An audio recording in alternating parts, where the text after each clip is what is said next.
The wind sliced through the city streets like a blade, carrying with it the kind of cold that sinks into your bones. Emma sat hunched on the edge of a cracked wooden bench at the bus stop, her coat no match for the bitter air. The early morning light had barely broken through the thick gray sky. Her fingers trembled, not just from the cold, but from the weight of everything crashing down around her.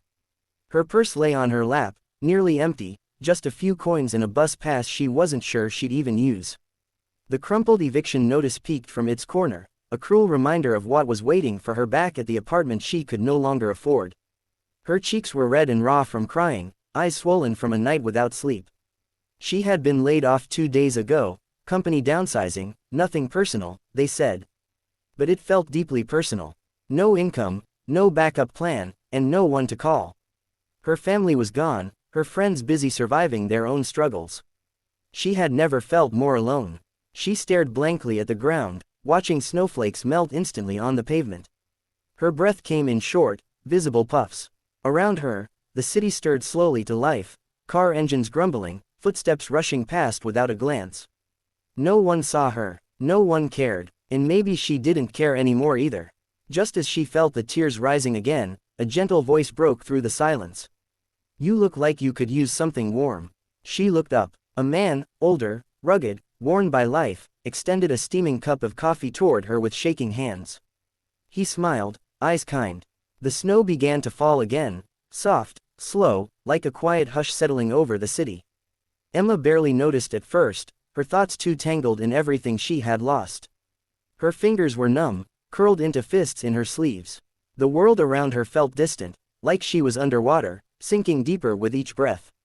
Then, from the edge of her vision, she saw someone shift on the bench. An older man had taken a seat a few feet away. His clothes were layered, tattered, mismatched, too thin for this kind of cold. His boots were cracked, his gloves fingerless, and his face worn by years of weather and worry. But his eyes were calm, observant. He looked at her, not through her, not past her, but at her, like she mattered. She instinctively clutched her purse tighter. He didn't speak right away. Just sat, quiet, like he understood what silence sometimes meant. Then, without warning, he reached into a paper bag beside him and pulled out a single steaming cup of coffee, lid slightly stained, steam curling into the frosty air. He held it out toward her with both hands. "You look like you could use something warm," he said softly. "Take it." "I already had a few sips." Emma blinked. She looked at the cup. Then at him. I can't." "That's yours," she murmured. He smiled, a tired but sincere curve of his lips.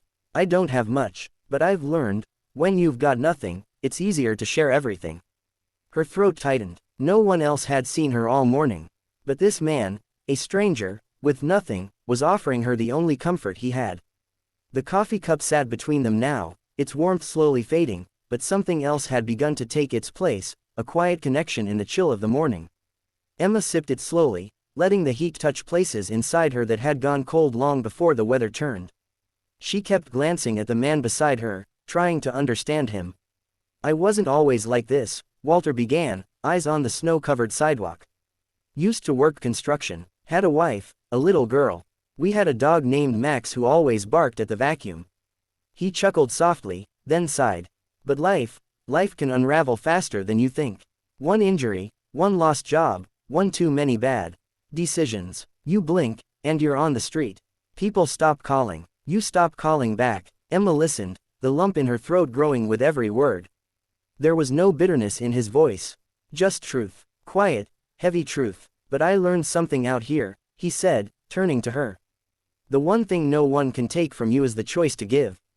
Giving, it's the only thing that still makes me feel human." Then, as if he'd remembered something, Walter reached into the inner pocket of his coat. From it, he pulled a small, weathered envelope. He held it carefully, like it was something sacred. Inside was a crumpled $5 bill. He placed it gently in Emma's hand. "For your next meal," he said. "Promise me you'll eat today." Emma stared at the bill, her eyes welling with tears. Her voice caught in her throat. This man, who had less than anyone she knew, was giving her everything he could. She couldn't speak. She could only nod, holding the bill like it was made of gold. Later that week, Emma stood inside the warm, quiet walls of the public library. Her fingers still trembled slightly, but this time, not from the cold, but from something new, purpose. She fed the crumpled $5 bill into the printer kiosk, watching as her freshly typed resume emerged from the machine, each page crisp with possibility. She hadn't bought food that day. She was still hungry, but something Walter said had stayed with her. The one thing no one can take from you is the choice to give. And now, she was choosing to give herself a second chance. She submitted 5 applications that day, and by the following morning, her phone rang with news she never thought she'd hear: a job interview. Nothing fancy, just a receptionist position at a small company downtown, but to Emma, it felt like a lifeline. The next morning, she returned to the same bus stop, a bag of warm pastries in hand. Her coat still thin, but her spirit warmer. She scanned the sidewalk, the benches, the alleys nearby, searching. "Walter," she called softly, "are you here?" But there was only silence, save for the sound of the wind and the passing traffic. The spot where he once sat was empty, blanketed with light snow. No trace of the man who had changed everything. Emma sat quietly on the bench, placing one of the pastries beside her.